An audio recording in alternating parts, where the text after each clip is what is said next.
Good morning. We're here with a panel of women. I'd like to introduce first my best friend in the whole world, Joanne. Hey. And then we have a newcomer, Alize. Hello. Your parents was really in the spirit when they had you, didn't they? Anyway, then we had Did she really just say Lydia. that? Hello, everybody. Of course, I am Lauren. Okay, I have something from Jennifer of Northeast Portland. She says, I feel empty at home. My husband doesn't speak to me. He only acknowledges me at nighttime. In the morning, he reads the newspaper, then goes to work. He plays basketball with his friends. Then he comes home and plays video games. Then he watches the game, then sleeps. He eats. He wants to just watch TV. And if I say anything, it bothers him. What should I do? Stop bothering him. No, I'm just playing. What? That was good. I don't know. There's something going on. You bored now. He don't like you. Yeah, I was thinking that. It's like there's something gotta add about some her spice. that's not. Yeah. It's like he's falling out of love with you. Yeah. But he's he wants to stay in the relationship because he's not going to run from it. But maybe there's some counseling you guys can do, or She's probably not the same as she was before, Yeah. and things are just, he's falling into just a routine. And she doesn't You know guys it. just tickle me. Just tickle me pink. I tell you.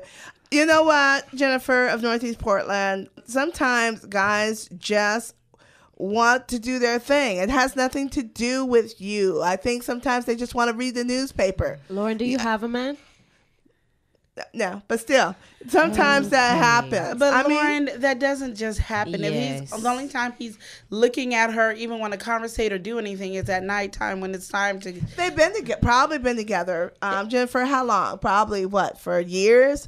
And after a while, you just get to know people. You still need different interests. My suggestion is find a hobby. You do something outside the house. If you don't, you just start being needy. And you're just sitting there just waiting for him to make you happy. Make yourself happy. That's what I say. Amen. So they're going to have a distant marriage. My thing is, that's No, I think if she got interesting, then he would turn around and says, hey, what are you doing? Okay, she needs to communicate with him and ask, what can I do to make things better between us? Because I feel there's a gap between us. We're not close like we used to be anymore. Like, I want this to work. I feel that you're drifting from me. What is it that we can do? Do we need counseling? Are there any activities that you're into now that I don't know about? I'll try something. And you think that's going to work, Alize? Yeah. I don't know. I mean, I don't think so. I think that's a pie in the can sky. I talk? Yes, go ahead, Lydia. I think sometimes, which people act like it's the big no-no. In relationships, you fall in and out of love, which is normal.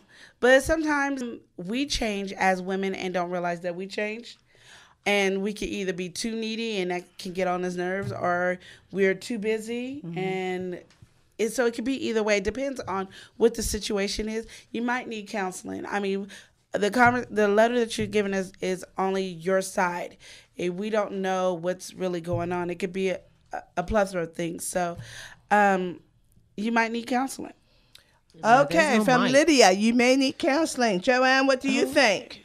Well, like I said, I looked at the situation and I personally feel that. Personally, even. Yeah, it just looks like there's something going on. I mean, she might be right about the counseling, but it just seems like it's just too routine. Like they just fell into a routine. And nobody can really say what happened to make it become that way. But something happened to where the spark is gone. So something has to happen. She could actually probably do something to spark it up again. I mean, hey, you never know. We never know how she was in the beginning because he wasn't doing that in the beginning. It's like he's not paying her any attention until he wants his needs met at night, evidently. But she needs to do something to catch his attention. Okay. Alize, your last words. Communicate, find out what's going on. He may be into some new things, or sadly, he may have found someone new that gets him interested more than you do. Your course has ended, probably. Well, you heard it from the inexperienced. What I would think is that you would just get busy. Try to find something to do. And I think once you get yourself together, then you'll be fine. I think you'll be fine if you get yourself together. That she just be alone? Just get busy. No, I just say get busy and do something. If you're just sitting at home, you have time to notice that. But if you're doing something, you don't have time. Take a hobby. Don't sit up there and try to make somebody else make you happy, because that's not going to happen. I don't think she's saying that. And I'm off that question, Lydia. I don't think that's what it was. We're not done. We haven't helped the person yet. My thing is, I don't think it was just that, she's just up under him. You can have your own life and do separate things and realize that you guys are not talking. She's talking about talking. Now I want to be up under him. Thank you, Lydia. Okay. Now, the next question. Okay, I am a Christian, but when I get mad at my children, it seems I fly off the handle. Do you have any creative solutions for me? This is a Christian discipline, Northeast Portland. Yeah, so she's a Christian. She's made that clear. And when she gets mad at her children, she flies off the handle. So I don't know what that means. If you're abusive, then that's a different thing. But if you get mad, everybody gets mad. So I don't know. Probably means yelling and trying to. The discipline that she has is not there. There's so many different ways to discipline your kids. You just have to find what works for your household. Okay. I think what she's saying is that. Do you have a solution? I think what she's saying. Listen to me, Lauren. Yes, Joanne. I think what she's trying to say is that when she gets upset, that her ways are not Christian ways. She gets mad and she goes back. So to we how need to call 911. No, not like that. Just like how we feel that Christians are supposed to speak and things like that. That she may have a foul mouth. She may just be. Well, then stop it. I mean, that's all you can do. Just stop it. Lauren, for real? Can't you can't stop it. Do you have children? Well, no. No, that's what I thought. So you have no idea. So, okay, I'm going to ask little discipline from Northeast Portland. If you were in the mall and your child acts crazy, would you do the same thing you're going to do at home? No, you won't. You'll calm yourself down so you can stop it. That's what I'm saying. If she can act different somewhere else and run around people, then she can act different at home. So the child never gets disciplined? No. That's not all. You can't always have self-control. That's what evidently she wrote in. Control when she's around people. If she was at the police station, she could. She's just trying to get constructive. I'm just saying. Advice. Do you have any? I mean, you don't have children, but do you have? Yes, I would say when you get mad, don't do anything at that point in time. Just keep yourself down because you're mad.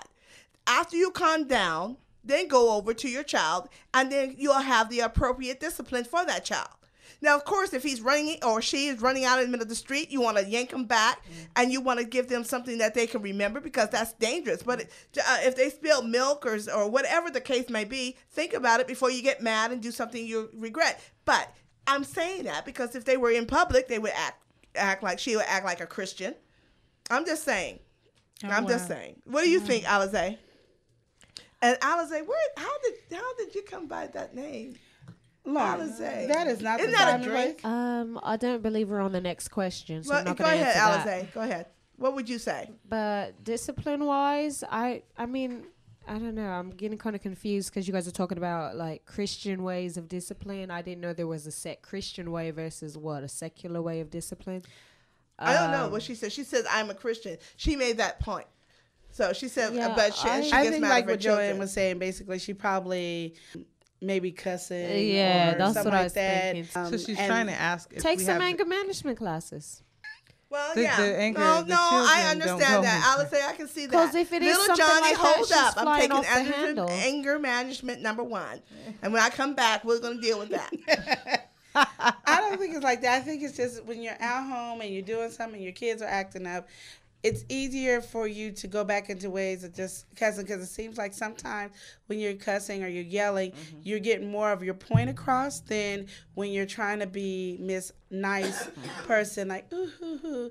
I think that's what the difference is. And what it is you need to find something other that will help you feel like you're getting across to your child than the yelling and the cussing. And that cussing will definitely do it. Oh, yeah, I'm sure the little Titus listening tentatively. Well, maybe they do respond better more when you cuss cuss words, because so when they go to school, they get to say cuss words. Well, Yay. that might be so as well, but it's just the reason sometimes is because when you do that and you do cuss, then they don't do it anymore. But when you talk calmly, kids like to test you. Oh, mom's not that mad, so I can continue. So find something that it is. Right when you get mad and they do it, don't cuss. Just start taking stuff away from them. Mm-hmm. They'll respond just as quick as if you cuss. So see, she actually has some advice. I'm getting ready to say that. The advice. Take some privileges away was one constructive, even though it was from Lydia. It was constructive. Oh, my goodness. Joanne, you just did all. So I guess that's your answer? No, I've been talking this whole time. I'm trying to explain to you what she was saying, but you guys, were not listening. I don't want to know what she said. I want your answer to her question. Well, there are other ways to discipline and things like that. There's creative ways out there to discipline. She knows that. What she's asking No, she's asking us for other creative ways other than cussing and getting angry. Okay, then give me one. Please, the time is going. Go. Oh, my goodness. Lauren, just forget it. Since you think that you know everything. Thank you. What would you say? I don't know. Okay. We got this song. Mary Had a Little Lamb. And the artist is unknown, and they're singing and rapping this song. So go ahead, folks out there. You can cast your votes by Twitter or Facebook, or you can email us at gncministry@yahoo.com if you like the song. Here we go, and let's give a listen. Yo. Yo, Mary. I said, yo. Yo. Yo. Check this out. Mary had a little lamb. His face was white as snow. And everywhere that Mary went, that lamb was sure to go. It followed her to school one day. Today all the children laugh and play. Go, Mary. Hi. I said, go, little Mary. Hi. Oh.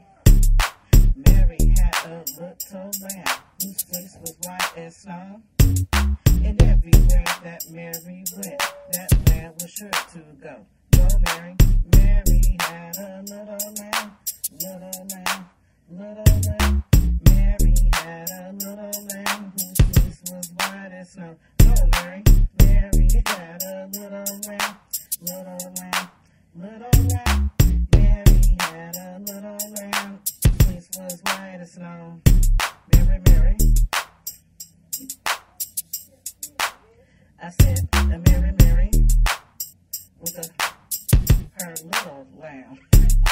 Mary had a little lamb. Oh, Mary had a little lamb. Oh, Mary had a little lamb. Whose fleece was white as snow.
That was god awful. That was the worst song I've ever heard. That if that's their remix, they need to remix that remix. Wow. Okay. Well, I'm not gonna sit here and say it was good because I had to take my headphones off for that song. But Joanne, I mean, they tried, but it was not good. It wasn't nice to the ear at all. But I can't say the beat was good. I like the beat. The beat was nice. Good. I probably should have redone it again. How about you, Alize?